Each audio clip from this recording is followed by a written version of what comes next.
পরের প্রশ্নে চলে যায়। পরের প্রশ্ন, মোহিনীআট্টম এবং কথাকলি দুটি কোন রাজ্যের নৃত্য? এই দুটি নামকে একসাথে আমরা রেখেছি তার কারণ মোহিনীআট্টম আর কথাকলি এই দুটোই একটি রাজ্য, সেটা হচ্ছে কেরালা। যদি আপনারাও মনে করেন যে উত্তর দেবেন, কমেন্টে এসে আপনারা প্রত্যেকটা কোশ্চেন নাম্বার দেওয়া আছে সেই সহ আপনারা উত্তর দিতে পারেন নিজেদের, আপনারা নিজেরা কোন জায়গাটায় দাঁড়িয়েছেন সেটা জানার জন্য। কিন্তু এইসব প্রশ্ন খুবই সহজ, এটা আসার মতো নয়। যাই হোক, তাও বলা যায় না, দিতেই পারে। তো এর উত্তরটা হচ্ছে যে কেরালা, কিন্তু এর ডিটেলস একটু দেখে নেবেন। এর ডিটেলসটা কি বলেছে, এর উৎপত্তি কোথা থেকে? কেরালার রাজ দরবার থেকে। নাম ছিল মোহিনী, বিষ্ণুর নারী রূপ থেকে। মোহিনী হচ্ছে বিষ্ণুর নারীর অবতার, এটা জানেন হয়তো, অনেকেই জানেন।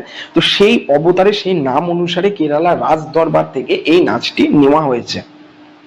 আর এর বৈশিষ্ট্য হচ্ছে শুধু মহিলারাই করে।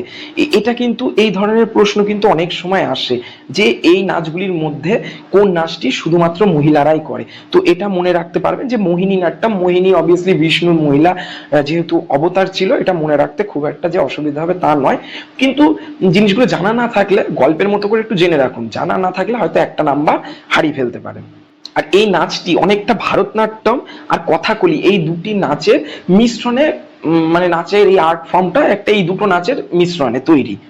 এটা মোটামুটি জেনে রাখতে পারেন, নাও রাখতে পারেন, তবে এই মহিলারা করে এই ধরনের, এটা বেশ একটা ইম্পর্টেন্ট আমার মনে হচ্ছে।